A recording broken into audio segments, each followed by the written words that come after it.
किछि भूल कले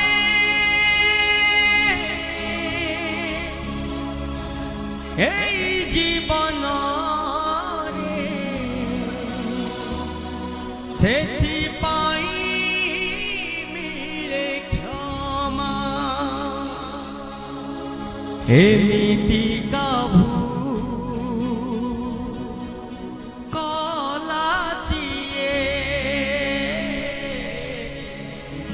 एमिति का कलासिए क्षमता मिलुनी जमा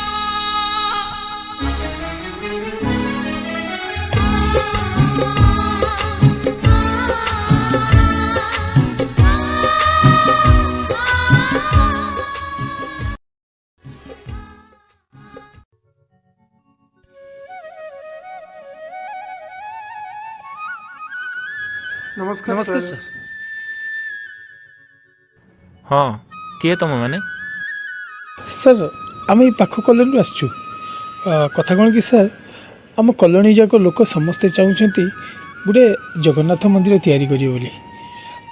से मु आपण को साहाय्य मागिबा आसी सर जदि आपण किसी साहाय्य कर दियंते ताले मंदिरटा तैयारी हो जाता। तुम जगन्नाथ मते कौन देइछन मोर बैंक बैलेंस प्रॉपर्टी जहाँ भी अच्छी से सब मो निज परिश्रम करिछि तेणु मु ए फालतू खर्च पई किछि भी देबिनी। जाओ जाओ से जाओ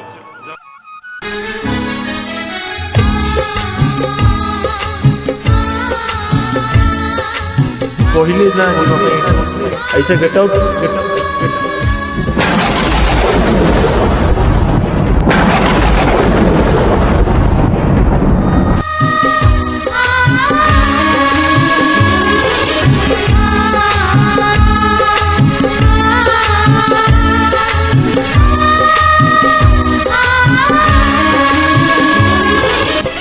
निया लगी गला सुखर संसारे सब खुशी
লহু ধারা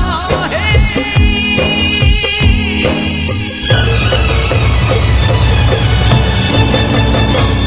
সেই গোটিয়ে ভুল পাই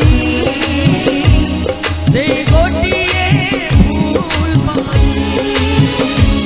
সেই গোটিয়ে ভুল পাই সেই গোটিয়ে ভুল পাই সেই গোটিয়ে ভুল পাই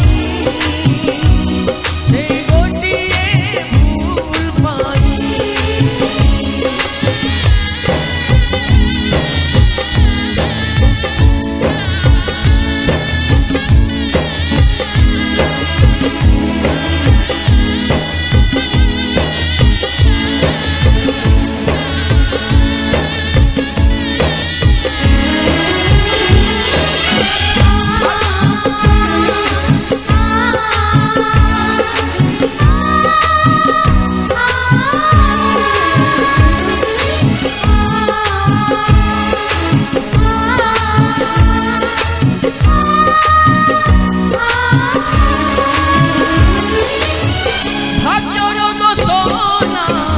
করমর দোষ কিছু বুঝি হুয়ে নাহি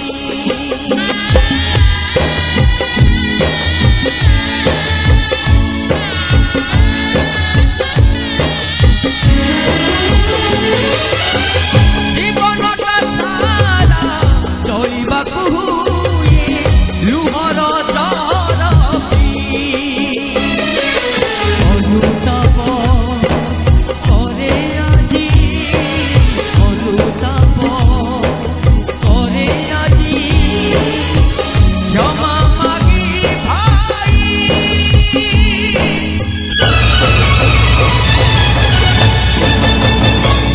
সেই গোটিয়ে ভুল পাই